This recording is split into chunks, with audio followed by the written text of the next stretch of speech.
Hey guys, this is Dennis, the founder of Thinkera. And I'm David Griffin, your resident comic book and video game guru. And this is our review of True Detective, Episode 6. Haunted Houses. Yes, we're only 2 episodes left after this. Almost done. Yeah, almost done. Sadly. Yes, it's a miniseries, anthology, that's it. Right. Once the 2 episodes, there's no coming back. There's going to be another season. Yeah, until next year, right. But it's going to be a different cast, different story, different characters, everything like that. So this episode, a lot of stuff going on because they're setting up, I guess the last 2 episodes, I think are going to be kind of like almost like a co-finale. That's my guess. Right. We almost get a, it's almost like a revisiting. Like it's been, it's just 2000, well, yeah, it's like a mixture of like 2002. So like Rust is visiting all the people that he met in '95, back with the original case. We even get to see Beth comes in and from the T-Mobile store, and I gotta say Lily Simmons is a beautiful girl. I watched, she's on Banshee. She's one of the leading actors on Banshee. That girl, I feel bad for her. All she does is get naked. She's a beautiful woman. She's a beautiful girl, but I hope maybe she gets some more to do later. But anyway, good to see that. Good to see the pastor from the revival tent, the guy from Boardwalk Empire. Yeah, I think Thoreau. his name's Shea. Well, I think the actor's name's like Shea Wiggum. Oh, it's actor, right? Yeah, good to see him. We're gonna see like everybody 7 years later. Some people are doing better. Beth, got a little job at T-Mobile, doing okay. She's not hooking anymore. Yeah, well, kind of, but she's doing it not for money anymore. Hopefully, not for No. money. And also get to see, the pastor who, of course, isn't doing well. Yeah, he's a drunk. Yeah, who we found out was very interestingly, found all these like, I'm guessing like kind of like child porn, weird child stuff going on, and confronted the church about it. And they covered it up. They covered it up and fired him. Right. And said it was because he was embezzling money and all that stuff. So we get to see a little bit more about what Rust has been up to these last few years. He's kind of I mean, we kind of knew. Right. I mean, we talked about it last time. Like, we didn't really think he's the killer. I mean, I really hope they still don't go that angle with Rust or Hart being the killer, because I just think it would be a cheesy twist and really lame, to be honest. Yeah. But yeah, he's just been researching this one case because he felt like they didn't get it right, or they just didn't finish it. Because obviously Ledoux and the other big guy that was helping out, they were part of this whole thing. Yeah. But I think they were a small part of it. Yeah.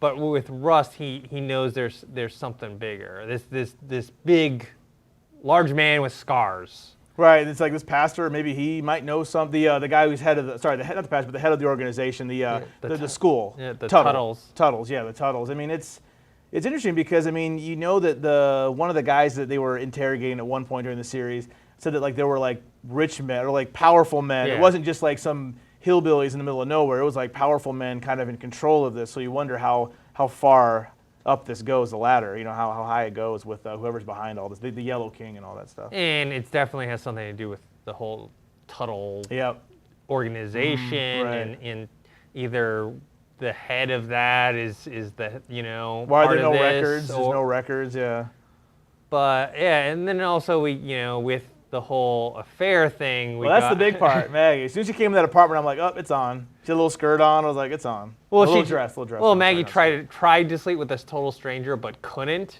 And so she basically used Rust, and that's why he got so pissed off at the end, because she seduces him. Then apologizes for it.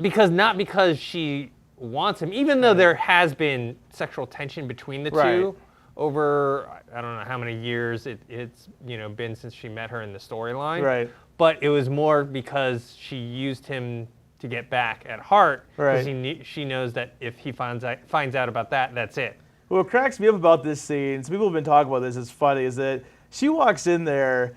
I mean, come on, folks. I mean, he's got antlers. He has pictures of dead girls, like murder scenes, like horrific things. She's all about getting down. And I'm like, really? I was like, I know this is over the top, but I'm like, if a girl walked in there and saw that stuff, that girl would be out the door in a second. She would not sit around and have sex with that guy. Yeah, but he's Matthew McConaughey, though. She's a cop's wife, so maybe she's used to it. She's used to it, and also at that time, I think she was kind of had laser focus on this one task. Because I think at the end, after it was done, she was kind of looking around like, oh, what is going on? Yeah, I got antlers and dead girls. Like, I think she noticed afterwards instead of before.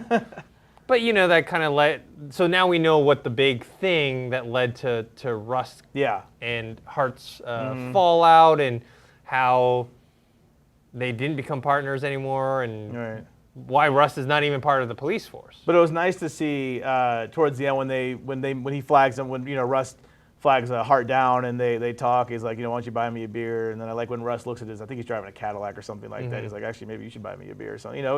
It's a good scene. Like they don't. It's funny because after we found out that he cheated on his had that affair, what's interesting is that Hart still kind of sticks up for Rust a little bit. Doesn't stick up for him, but like he doesn't try to sell him out, or he's not being like, oh yeah, he must be behind the killings. Like he still doesn't sell his partner out, even though they're not. This isn't a buddy cop show. No, this is not a buddy cop show, but he doesn't sell him out, which I thought was kind of interesting.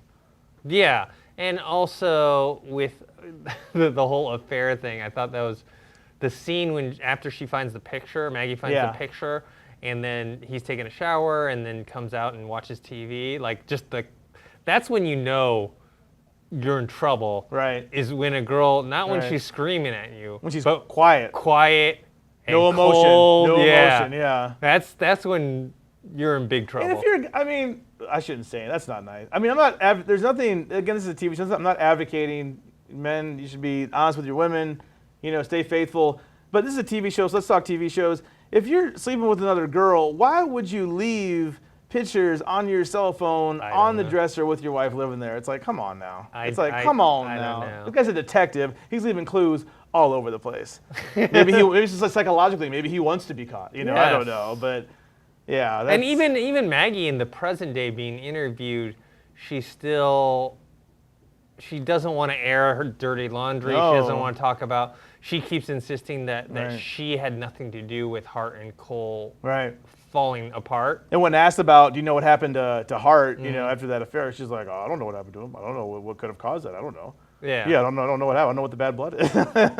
So I think we're done with this present day interviewing. Yeah, thing. we're up to the present. I think from now on everything I think should be present day. Present day, yeah. Mm-hmm. It should be Hart and Cole trying to finish solving this murder, which I'm looking forward to. And I'm really hoping they just don't do some sort of cheesy twist with it. Because I do want to know what happened with the murder, but the show's always, the creators even said it's about the guys, it's about their story. So I'm not so concerned about how they finish the murder up, but I want to see where their characters end up, because we'll be caught up to present day now. So now there is a certain level of suspense because they're no longer being interviewed anymore. So we're not sure if they're safe. Will both of them survive? We don't know. We don't know how it's going to end up, which is interesting. Yeah. As long as either Hart and Cole doesn't all of a sudden, big reveal. I did it. It was me. It was me.